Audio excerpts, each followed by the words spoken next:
Macedon was a part of Greece, but it was also somewhat distinct and different from the rest of Greece. The Greece of the classical world and of the south and central parts of the Greek peninsula was an area made up primarily of city-states, polis, as the Greeks called them. Small areas centered around a particular city, each governed by either a democracy, where virtually all the citizen men were members of the ruling group of that society, or oligarchies, where the franchise was restricted to a narrower group, say the aristoi, the aristocrats, or the wealthy merchant class in Corinth, for example.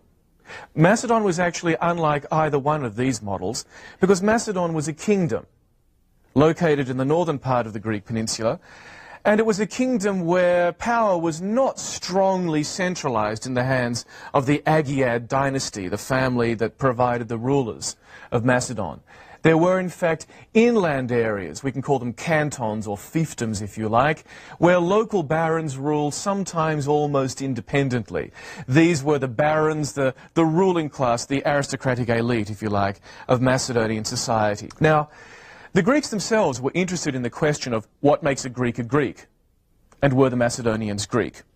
Well, we fortunately have a guide to the way that the Greeks understood their own ethnicity.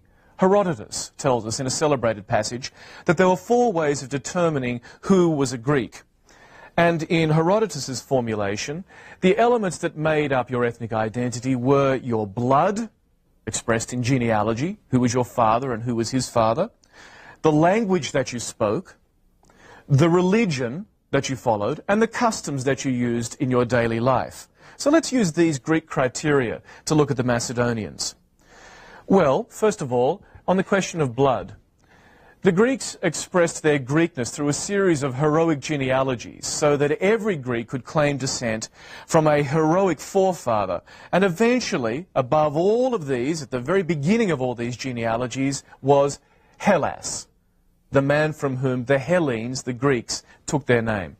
Now, the Macedonians were a part of the heroic genealogy of the Greeks, but they were out on the very edge of this genealogy, as if the Greeks of, say, Athens and Thebes and Argos and Sparta thought of the Macedonians as being distant cousins, Greek, but Greek with a question mark, perhaps. What about language?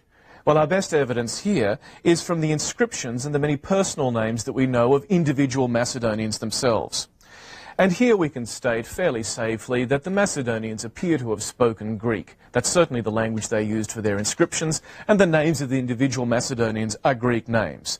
So it looks as if, from the point of view of language, the Macedonians spoke a dialect of Greek. It may have sounded a little odd to people down in Athens, but it would have been intelligible and understood. What about from the point of view of religion? Well, once again, we find the same mixture of both Greekness and non-Greekness contributing to the Macedonian identity.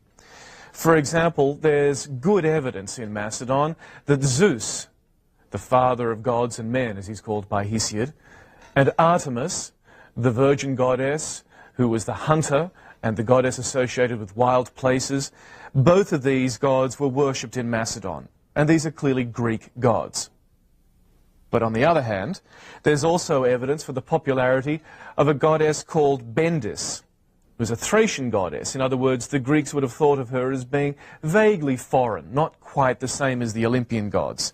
And there's another goddess called Enodia, a goddess who's normally shown riding on a horse and carrying a torch. And she really has no close parallels in the southern Greek world. So the Macedonians betray their relationship to the Greeks of the south and also to the peoples further north of them, the Thracians, a so-called barbarian people in the eyes of the southern Greeks. And what about custom? The best way that you could show that you were Greek in the eyes of other Greeks was to participate in the Olympic Games. The Olympic Games were one set of what are called the Pan-Hellenic Games, games that were held every 4 years, but were only open to Greeks for participation. So if you could participate there, it meant that the judges of the games, who were in fact known as the Greek judges, the Hellenodikai, it meant that in their eyes you were Greek. Now, a Macedonian king, Alexander I, wanted to participate in the Olympic Games, and when he went to Olympia, on his first try, he was rejected by the Hellenodikai, the judges of the Greeks. Why?